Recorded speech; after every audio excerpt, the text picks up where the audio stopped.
Hi, good afternoon. My name is Ifat and I'm going to present this topic today for the lecture. The topic is law of demand. So since this topic is related to economics, I really want to add that what exactly is economics, to give the overview that what basically we study in the economics and how the law of demand works.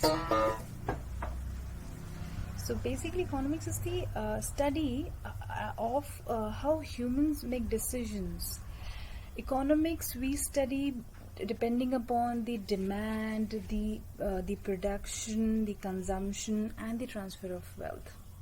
Since we have these scarce resources, we have the limited resources, so we have to make choices for our demands, that what exactly we would have to demand at what point in time.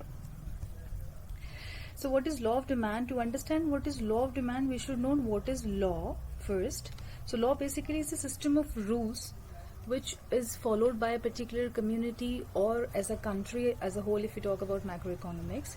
So it's basically a set of rules, rule defining or a correct procedure, the right procedure we follow. That is law. And what is demand?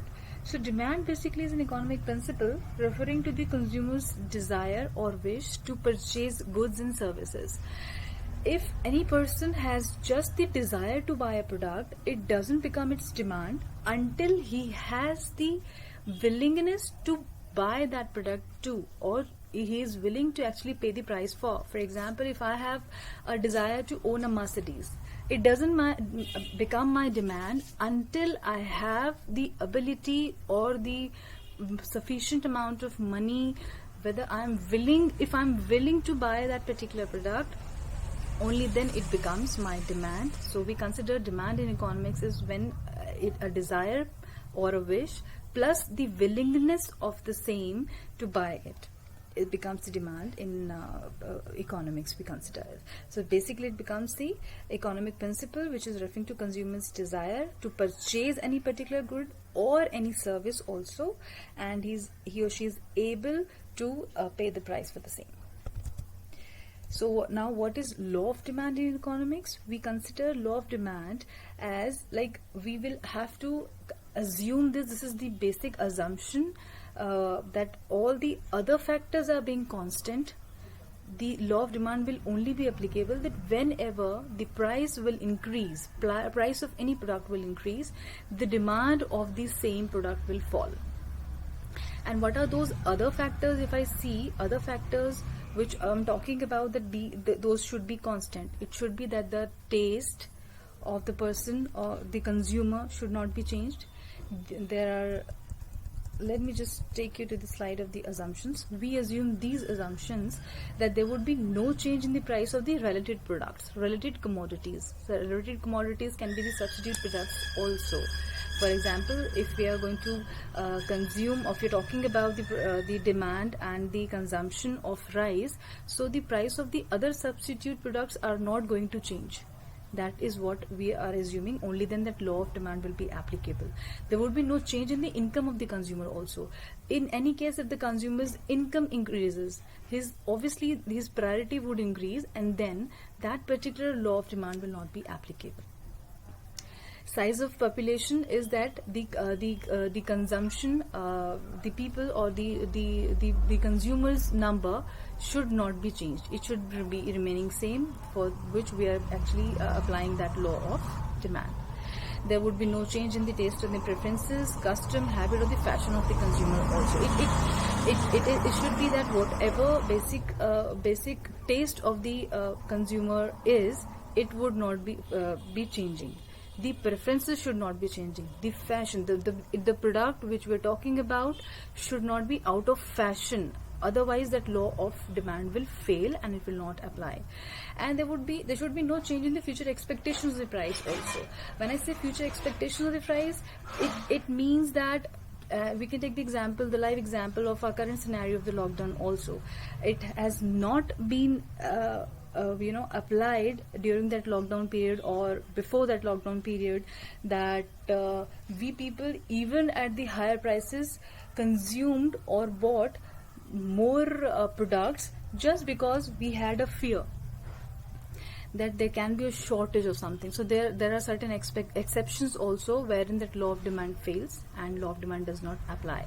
So while application of the law of demand, we have to assume that these things will not change. The assumptions, these 5 assumptions will be applicable. Only then the law of demand will work as it is, which means that if the price will increase, the demand will decrease. And if the price will decrease, the demand will automatically increase. Exceptions, if we talk about that, what are the exceptions? Exceptions basically are where the law of demand fails and it does not apply. It will not apply. So the first exception becomes the inferior goods. Inferior goods are the low quality products or the low quality service, basically, which on which this particular law does not apply. There was an economist called Robert Giffen who has just done some experiment, and he just saw that there was some at some point in time some British low paid workers, they consumed the quantity of rice at a higher even at a higher price. So there that law of demand failed because they were so low paid workers that they were not able to afford the other products or the goods available in the market. So they consumed the inferior goods only, even at a higher price. Next exception becomes the prestige value. There are certain products in the market which are only bought for the prestige, to maintain some brand value or to show off. So these particular products are being bought by the market, the consumer section, which belong to elite class. For example, if I have to buy an iPhone, if I have to have a Mercedes, or if I have to buy a diamond necklace or something, I would definitely be buying it, or those people would buy it when the price is at its peak, just to show off maybe. So there, on those prestigious products, this particular law of demand fails and it does not apply. So that also becomes one of the exceptions to it. Price expectation becomes one of the important exception to law of demand, which means that in any case, if we through some means we understand if the price of that particular same product is going to either be high or low in future, then of course our demand, depending upon that particular expectation, will not be the same. It will not be, the demand will not be low at a higher price or vice versa.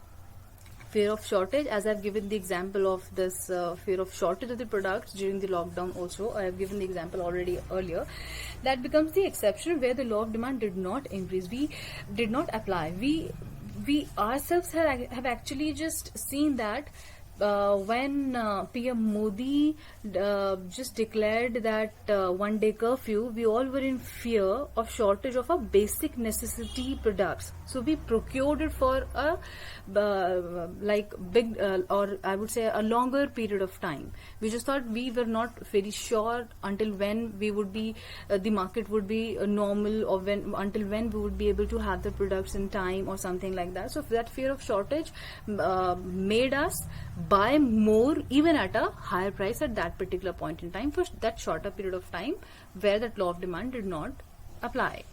Change in income, change in fashion of the consumer will also this will also hamper or will not let the consumer to have that law of demand applicable in their routine lives, which means that if a person's income changes, obviously his demand will be depending proportionately to that.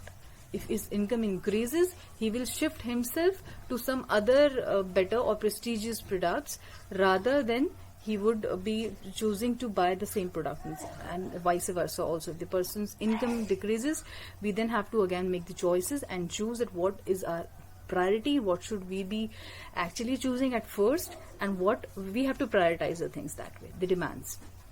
Change in fashion again becomes one of the exception. If the product is already outdated, then we will obviously not be applying that law of demand over there. So the basic necessities of life. Basic necessities of life becomes that this is one of the exception. Why? Because basic necessities are for example, if I would say that the meals, 2 meals a day, if I my basic necessity is to have 2 meals a day, even if the price for those, or the cost, or the cost of procurement, the price of that particular basic necessity will rise, I will not stop consuming at least 2 meals a day, right? Or basic necessity of life, the best example would be salt. If I say salt, even if the price of the salt will rise in the market, we will not start consuming it less. Would we? No, we would not do it. So this also becomes one of the exception to law of demand, that even if the price is going up or going high, we would not be reducing our demand.